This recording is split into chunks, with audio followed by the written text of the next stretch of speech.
Bonjour, Stanislas Potier. Je suis directeur du développement durable du groupe Crédit Agricole SA jusqu'à ce soir. Et à partir de demain, j'évolue dans une autre partie de la maison, si je puis dire, chez Amundi, où je deviens directeur de l'investissement responsable et en charge de la stratégie ESG, environnement, social, gouvernance, du gestionnaire d'actifs Amundi.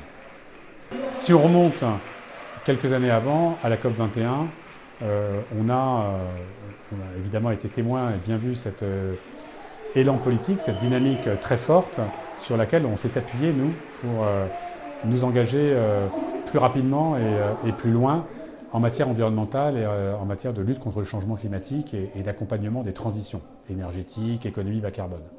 Je dois dire aussi que la France a été particulièrement bonne en embrayant sur la dynamique qu'avaient créée les Nations Unies d'association des entreprises. C'est Ban Ki-moon qui a fait ça dès l'automne 2014, de demander aux entreprises, mais on a besoin de vous, qu'est-ce que vous faites vous, et pas uniquement les États. Alors, quand on a vu évidemment le président Macron répondre à Donald Trump avec le One Planet Summit et la dynamique formidable qui a donc été maintenue, voire amplifiée, on a été très conforté évidemment dans les choix qu'on avait faits. Moi personnellement, je n'ai jamais été inquiet par les annonces de Donald Trump parce qu'on a toujours vu que l'écosystème américain est beaucoup plus complexe que ça et les entreprises, la société civile, beaucoup d'institutions, beaucoup d'États américains sont restés toujours très engagés sur le climat et très innovants. Donc il n'y avait pas trop d'inquiétude là-dessus. Le fait que l'administration américaine se désengage a pu être un frein dans des négociations importantes, comme celle du G20 sur comment on va reporter, lutter contre le climat, identifier les risques et les opportunités, etc., ce qu'on a appelé le groupe Bloomberg. Et c'est vrai que du coup, avoir en contrepoint la dimension politique qu'a mise Emmanuel Macron est important. C'est important parce que il y a des attentes très fortes vis-à-vis des entreprises, et notamment vis-à-vis du secteur financier qui finance toute l'économie, pour nous faire jouer un rôle et parfois nous faire prendre des arbitrages que la société et le politique n'ont pas forcément été capables de prendre. Nous, on ne peut pas jouer le rôle politique à la place des politiques. On peut faire beaucoup de choses, on peut prendre en compte évidemment les attentes sociétales, mais le fait de pouvoir s'appuyer sur des dynamiques, des arbitrages politiques forts est très important pour les entreprises, parce que c'est un point d'appui du coup légitime et ça leur permet d'avancer. Alors on l'aborde de façon très enthousiaste finalement, parce que nous on considère que c'est à la fois des nouvelles opportunités de business, je vais y revenir dans un instant. C'est aussi un exercice salutaire de meilleure identification des risques, parce qu'il y a des risques importants et on n'avait pas forcément l'habitude ou la technique pour les appréhender et les mesurer, à la fois pour nous puis pour nos clients. Et donc, du coup, même si on a un régulateur français et européen et puis des parlementaires français qui ont été particulièrement enthousiastes là aussi et innovants, ça nous a peut-être poussé à aller plus vite que nos confrères européens et encore plus nos confrères internationaux, mais finalement, nous on considère que ça nous donne un avantage concurrentiel sur des points qui sont clés.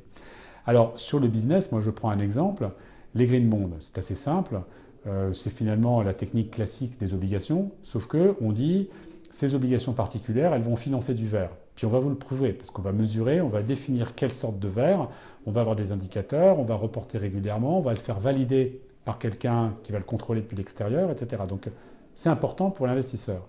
Nous, on a cru à ça dès 2010 au Crédit Agricole. Je peux vous dire qu'en 2010, le marché n'existait pas. Il s'est développé petit à petit, puis très lentement. Et il a commencé à vraiment se développer, on va dire, en 2014, quelque chose comme ça. Et bien aujourd'hui, sur un marché qui représente plus de 150 milliards et qui continue de se développer de façon exponentielle, avec une concurrence américaine maintenant, chinoise très forte, le Crédit Agricole, il est toujours numéro 1 mondial. Pourquoi? Parce qu'on a développé cette expertise qui est toujours importante pour nos clients partout dans le monde. Donc c'est un exemple très concret de business lié à l'accompagnement de la transition énergétique et de la transition bas carbone. Pareil pour les fonds. Les fonds, Amundi a identifié des fonds indiciels bas carbone. Donc on dit à nos clients institutionnels, OK, vous investissez dans des fonds indiciels, vous n'en occupez pas. Nous, on est capable de vous dire, on va un peu twister la reproduction de de l'indice boursier, etc. Et pour faire en sorte de surpondérer des entreprises qui sont moins carbonées que leurs consoeurs dans les mêmes secteurs et sous-pondérer à l'inverse celles qui sont très carbonées. Et au total, on vous permet d'avoir un même rendement, mais avec une empreinte carbone allégée de 50%.